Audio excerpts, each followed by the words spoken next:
अस्सलाम वालेकुम, मेरा नाम हमदोश अदनान है और आप देख रहे हैं ज़ीन टीवी। नाज़रीन, आज मैं आपको बताऊंगा कि अंडे का क्या फ़ंडा है, अंडे की वैल्यू क्या है। हमारे साथ एक शख्सियत मौजूद हैं, वो एक लॉयर हैं और उन्होंने उनके बकौल कि उन्होंने अंडे बेचकर अपना सफ़र शुरू किया था और आज वो एक नामवर वकील हैं। आइए इनके साथ इन्हीं की ही दास्तान जानते हैं। अस्सलाम वालेकुम। वालेकुम अस्सलाम। सर, कैसे हैं आप? शुक्र अल्हम्दुलिल्लाह ठीक ठाक। सर, ये सफ़र कैसा रहा अंडे बेचने से लेकर एक कामयाब वकील का? सफ़र तो बड़ा लंबा है, बड़ी दास्तान है। उसमें कई लोग बिछड़ गए, कई लोग शामिल हुए और बड़ा तवील सफ़र है। बहुत मेहनत थी इसमें। और ये जब तब शुरू हुआ जब मैं 4 क्लास में पढ़ता था। और हमारे घर के हालात उस वक्त बेहतर नहीं थे। वैसे मेरी हिस्ट्री ये है कि मेरे दादा अबू इंडिया से आए थे जब सेपरेशन हुई थी, तो हमारा सारा ख़ानदान शहीद हो गया था। हमारी सारी प्रॉपर्टीज़ वहाँ रह गई थी। तो फिर दादा अबू जब आए यहाँ पे गुजरांवाला, उन्होंने गांव में स्टे किया और वो इमाम मस्जिद रहे। वो भी इंडियन आर्मी में थे जब आगे से मेरे वालिद साहब वो भी आर्मी में। तो अब आर्मी से रिटायर्ड हैं। तो हम 7 बहन भाई हैं, हम लाहौर में हुए। प्रॉपर्टीज़ इशू की वजह से वालिद साहब हमें लाहौर ले आए, क्योंकि वहाँ पे आपको पता है जट बरादरी, वहाँ पे ज़मीनों की लड़ाइयाँ होती हैं। तो फिर हमने यहाँ पे किराए के घर में रहना शुरू किया। तो उस वक्त हालात काफ़ी टफ़ थे। तो मैंने वालदा से कहा मैं मेहनत करना चाहता हूँ। तब मेरी वालदा मुझे अंडे उबाल के उन्होंने दिए और मैंने अंडे बेचे। मुझे ये बताएं कि क्या मुश्किलात आई? अंडे तो इंसान बेचता है, बहुत सारे लोग बेचते हैं, तो अंडे जब आप बेचने जाते थे, एक कम सिन सा मासूम सा फैसल शहजाद, उस वक्त उसकी क्या कैफियत होती थी? उस वक्त कैफियत ये होती थी, मैं दिल में एक तो अंडे बेचने का शौक़ नहीं था, दिल में तमन्ना भी नहीं थी कि मैं बेचूं, क्योंकि वालिद साहब आर्मी से थे और हमें बड़ी दादा अबू की भी हिस्ट्रीज़ पता थी कि किस तरह वो पाकिस्तान आए, किस तरह शहीद लोग हुए, ट्रेनों में लोग लाशें आई थी यहाँ पे। तो मेरे दादा अबू नंगे पाँव पहुँचे थे यहाँ पे, तो वो हिस्ट्री थी। लेकिन जब हालात इस तरह के थे कि जब मालिक मकान दरवाज़ा नॉक करता था और वो कहता था कि किराया दे दें, तब जो हमारी अंदर कंडीशन होती थी, जो मेरी वालदा की कंडीशन होती थी, वो एक जो होनहार, जो तकलीफ़ रखने वाला बेटा होता है ना, वो बर्दाश्त कर सकता है। तो मैं छोटा सा था, तो वो तकलीफ़ थी बहुत ज़्यादा। तो वो बेचने में शर्म महसूस होती थी। मैं सोचता था कि यार ये क्लास फेलोज़ हैं, क्या कहेंगे, मोहल्ले के लोग क्या कहेंगे, ले वो अंडे फौजी दा पुत्तर ते अंडे बेचना पे हैं। लेकिन दिल में ये नहीं था, दिल में ये था कि हमारे घर का दरवाज़ा नॉक नहीं होना चाहिए, हमें इतने पैसे कमाने चाहिए छोटी उम्र में, ताकि हमारे वालिदैन हमसे खुश हों और वो कहें कि हम सुकून की ज़िंदगी गुजार रहे हैं। मेरी जो 8वीं क्लास से जब मुझे पढ़ाई से हटा दिया गया, वालदा ने कहा कि अब तुम पढ़ो ना, क्योंकि हमारे हालात बहुत टफ़ हैं। फिर उसके बाद उन्होंने क्या किया, मुझे ज़िला कचहरी लाहौर में साइकिल स्टैंड के ऊपर लगा दिया। वहाँ मैं एक दिन में 15 रुपये मुझे रोज़ का मिलता था। ये कब की बात है? 1998 की या 99 की, 99 की होगी या 98 की बात है। तो उस वक्त 15 रुपये मुझे मिलते थे और बड़ी खुशी से घर में दूध लेके जाता था और खाने पीने की चीज़ें लेके जाता था, मुझे याद है। लेकिन मुश्किलात बहुत ज़्यादा थी। बाइक्स को उठा के आगे करना, वकीलों की बातें सुनना, छोटे बाइक बाहर निकाल के लाओ, कपड़ा मारो। तो अपना मन मारा इसलिए कि कुछ बनना है, किसी चीज़ को हासिल करना है, अपने पेरेंट्स के लिए आसानी पैदा करनी है। लेकिन उसके बाद 2006 में वालिदा की डेथ हो गई। उनको कैंसर था, उनको कैंसर हुआ, फिर लंग्स में फैल गया, तो उनकी डेथ हो गई। मैंने 2006 में ग्रेजुएशन कंप्लीट कर ली थी। और ये सारा आपने स्टैंड से कमाया या कोई मुख्तलिफ ये जॉब्स मैंने भी करते रहे आप? मुख्तलिफ जॉब्स की। स्टैंड्स में मैं 2 साल रहा हूँगा। स्टैंड के बाद मैं फिर वेटर की जॉब पे चला गया। लेकिन इसमें एक चीज़ मैं आपको बताऊँ कि मैंने पढ़ाई नहीं छोड़ी। जब मैं 8वीं में साइकिल स्टैंड पे आया तो मैंने वालिदा से रिक्वेस्ट की कि मैं पढ़ना चाहता हूँ। तो उन्होंने कहा भाई हमारे पास तो गुंजाइश नहीं है, अगर तुम पढ़ सकते हो तो पढ़ लो। फिर मैंने हाथ पल्ला मारा। जहाँ स्टैंड का टाइम 4 बजे कोर्ट का ख़त्म हो जाता है, मैं 6 बजे तक स्टैंड पे बैठा रहता था कि शायद बाद में गाड़ियाँ आती हैं, उनसे जो पैसे होते थे फिर मैं वो अपने आप पॉकेट में रख लेता था, क्योंकि वो तो चला जाता था ठेकेदार, वो कहता था मेरा इतना ही टाइम है। उसके बाद जो आता था एक्स्ट्रा तो मैं बैठता था, मुझे वो मतलब हो जाते थे इकट्ठे पैसे, तो फिर मैं। अमूमन जो लोग हैं ना, जैसे ये स्टैंड के लोग हैं, वो ऑफ टाइम के बाद नहीं करने देते हैं, लेकिन ये आपकी बहुत खुशनसीबी है कि वो आपके साथ कोऑपरेट था कि चलो वो बच्चा पढ़ता है और उस हिसाब से उसने। उसमें उस वक्त तो कचहरी बंद हो जाती है, आपको पता है 4 बज जाते हैं, तो वही आएगा जो क्लाइंटेज होती है, जिन्होंने वकीलों से मीटिंग करनी होती है। तो मैं वहाँ रहता था। उसके बाद मैंने हॉलीडे इन होटल में वेटर की जॉब की। फिर वेटर की जॉब करते हुए मैंने FA कर लिया, मतलब साथ साथ मैं पढ़ाई करता गया। तो वो पढ़ाई करने का फ़ायदा हुआ कि उसके बाद फिर मैं फ़ातिमा मेमोरियल हॉस्पिटल में जॉब की, यहाँ पे शादमान में 6 साल वहाँ पे जॉब की। वहाँ पे मैंने as a dental chair side assistant job की। और मेरी ये आदत थी कि मुझे जहाँ से ज़्यादा पैसे मिलते थे ना, मैं जंप कर जाता था। मैं कहता था मुझे घर में ऐसा ही होता है। अच्छा, मुझे ये बताएं कि आपने मेडिकल की जॉब की, स्टैंड की जॉब की, आपने वेटर की भी जॉब की, वकालत का क्या कैसे ख्याल है? क्या एक माइंड में आया कि मैं वकील बनूंगा अब? बड़ा अच्छा क्वेश्चन है। जब मैं छोटा सा था ना, उस वक्त हम रहते थे खोखर टाउन, लाहौर का एरिया है खोखर टाउन, बिलालगंज वाली साइड में। तो वहाँ पे ना एक मामला हुआ। उस मामले के बाद मैंने देखा कि पुलिस बड़ी पावरफुल होती है। मूवीज़ भी देखते थे, फिल्म्स भी। तो मुझे शौक़ था कि मैं इंस्पेक्टर बनूँ, SHO बनूँ। लेकिन जब सिंघम। वो उस वक्त तो सिंघम नहीं थी, लेकिन उस वक्त के हिसाब से हमें ये पता था कि पुलिस जो है ना पावरफुल होती है, वो आती है अरेस्ट करके ले जाती है, बच्चों के जैसे जहन होते हैं। तो मैं जब ज़िला कचहरी आया तो फिर मेरा वहाँ से सोच बदल गई, क्योंकि वहाँ पे इंस्पेक्टर को भी मैंने देखा पिटते हुए वहाँ पे मैंने देखा कि पुलिस जो है ना वो भी किसी से डरती है, तो वो है वकील, कि ये कानून और ये कानून के हाथ हैं, ये इंसाफ करना जानते हैं। तो फिर मेरा उस वक्त से मिशन बना। तो ये मेरी बैड लक ये हुई कि जब मैं फातिमा मुरियल रहा 6 साल, मैं वहाँ से सोचा दुबई जाऊँ। मैं फिर दुबई जाने लगा। तो दुबई उस वक्त वालदा की जब डेथ हुई तो सब के चेहरे बदल गए थे। खाला से रिक्वेस्ट की कि आप मुझे कुछ पैसे चाहिए, मैंने विज़िट वीज़े पे जाना है। तो उन्होंने अपनी सोने की चैन बेची। उस वक्त 20,000 रुपया तोला था। तो उस वक्त वीज़ा और वो सारा कुछ मिला के ना विज़िट 20 में मेरा हो गया था।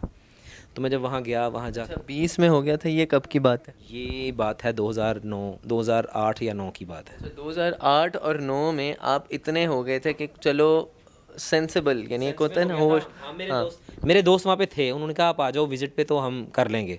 जब मैं विज़िट पे वहाँ गया तो वहाँ पे उन्होंने आंखें बदल ली। उन्होंने कहा भाई हम खुद मुलाजिम हैं, हम तुम्हें नहीं रख सकते। फिर मैं वहाँ पूरा महीना मैं वहाँ पे फुटपाथ पे सोया। वहाँ पे बुखैरा कॉर्निश है शारजाह में, एक कॉर्नर लोग जानते होंगे। तो वहाँ पे साइड पे एक मस्जिद है और एक स्टूल बना होता है। तो वहाँ पे सोने नहीं देते हैं, क्योंकि अगर सोता हुआ को पकड़ा जाए तो उसको फिर अरेस्ट कर लेते हैं। लाओ, तो फिर मैं जैसे ही पुलिस की गाड़ी आनी तो मैंने उठ के बैठ जाना। वो सारी रात गश्त करती हैं उधर।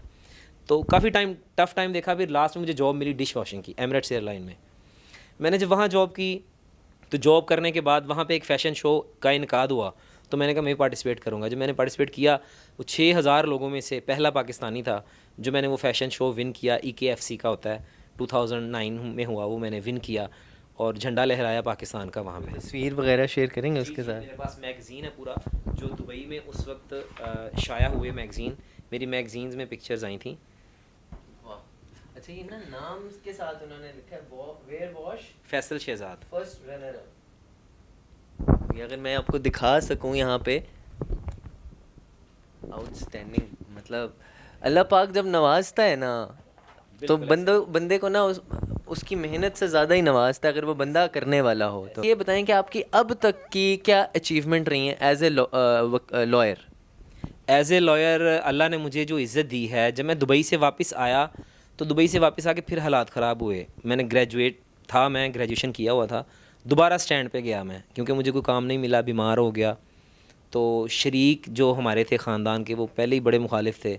तो साथ तो वैसे ही कोई नहीं देता, हर किसी ने अपने सर पे कामयाबी हासिल करनी होती है। फिर मैं स्टैंड पे दोबारा गया तो फिर उसने कहा यार तुम ग्रेजुएशन करके फिर आ गए हो दुबई से होके। तो मैंने कहा यार मेहनत करने में क्या हर्ज है। आज भी वही है मलिक इशफाक स्टैंड का ठेकेदार, आज भी वही है। वो आज भी मुझे खड़े होकर मिलता है, इज़्ज़त करता है, भाइयों की तरह प्यार करता है कि यार तुम वकील बन गए हो।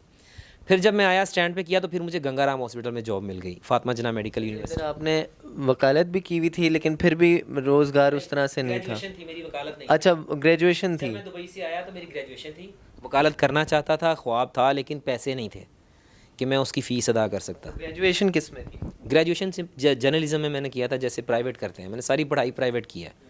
मैंने किसी भी कॉलेज उसमें एडमिशन नहीं लिया। हाँ, अलबत्ता स्कूल और कॉलेज में आया था, MEO कॉलेज में, लेकिन वहाँ का माहौल ख़राब था, मैं नहीं दे सका। तो फिर मैंने प्राइवेट कर लिया। तो मैंने सारी पढ़ाई अपनी प्राइवेट की है। उसके बाद जब मैं आया तो फातिमा उसमें गंगाराम में ज्वाइन किया। मैंने गंगाराम हॉस्पिटल में रह के लॉ किया। अच्छा, 6 साल यहाँ गुजारे और काफ़ी यहाँ पे मसले मसाइल थे। अकाउंट्स डिपार्टमेंट में ऊपर बड़े लोग मगरमच्छ माल खाते थे, मैं उनका नाम नहीं लेना चाहता। तो फिर वो मेरे ऊपर मलबा डाल देते थे। मैंने वो रिज़ाइन कर दिया। रिज़ाइन करने के बाद बैंक अल हबीब ज्वाइन किया। वहाँ पे 25,000 सैलरी लगी। ये 2013 में मैंने गंगाराम ज्वाइन किया 12 में, और 2017 में कि 18 में मैंने बैंक को ज्वाइन किया। फिर बैंक ज्वाइन करने के साथ मैंने क्या किया, बैंक को बिना बताए मैंने अपना एक ये प्रैक्टिस भी शुरू कर दी साथ साथ, ये लॉ की। क्योंकि बैंक की मार्केटिंग की फील्ड थी, मैंने बाहर निकलना, मार्केटिंग करनी, मार्केटिंग करने के बाद मैंने कचहरी भी आ जाना। अच्छा नाज़रीन, ये देखें, जैसे कहते हैं ना, हमने नाम सुना हुआ है, मुहावरा है, घाट घाट का पानी पीना, यानी ज़माने के थपेड़े बर्दाश्त करना, ज़माने के थपेड़े खा के तब जो इंसान उभर के आता है ना, जिसे हम कुंदन कहते हैं, एक लफ्ज़ है, तो कुंदन जनाब, ये कुंदन है। और बैंक भी गए, बाहर भी गए, फुटपाथ पे भी सोए, कंपटीशन भी विन किया, स्टैंड, मतलब हर बंदे को, एक वकील में तो चलो बड़े लोग आते हैं, फंसे हुए लोग आते हैं हर तबके के, लेकिन ग्राउंड रियलिटी में हर चीज़ को इन्होंने फेस किया। तो ये एक सर मेरी तरफ से एक सलूट है आपको। क्या ऐसी चीज़ें हैं जो छूट गई हैं ज़िंदगी में? ज़िंदगी में छूटा है साथ अपनों का। जब वालदा की डेथ हुई थी उसके बाद अपने अक्सर वो कहते हैं ना कि ज़िंदा तो हैं लेकिन जिंदों जैसे नहीं हैं। तो ज़िंदा हैं तो जिंदों जैसे नहीं हैं। वालदा होती तो और सिनेरियो होता। वालदा कहते हैं मामा जड़ियां ने ना वही घर नूं समेट के रख दिया ने। तो ये तकलीफ़ बहुत बड़ी है। तो बाकी ये कि अचीवमेंट्स आप पूछ रहे हैं, अल्लाह ने इतनी ज़्यादा अचीवमेंट दे दी है कि अब रोज़ाना के 5-6 इंटरव्यूज़ हो रहे हैं। वो एक मेरी वीडियो स्नैक पे आई थी, 2.6 मिलियन पे गई है, ट्रांसजेंडर के ऊपर मैंने बनाई थी। तो वो इंटरव्यूज़ के बाद फिर वो बात से बात निकली और अब हर मीडिया रोज़ाना के 5-6 इंटरव्यूज़ हो रहे हैं। अच्छा, ये तो आपकी बात से स्नैक वीडियो पे कैसे आए? एक वकील, एक रिस्पेक्टफुल वकील को कैसे शौक चढ़ा कि मैंने ना टिकटॉक पे आना है? मैं ये आपको बताता हूँ, शुरू से ही ज़िंदगी में कुछ बनने का शौक़ था।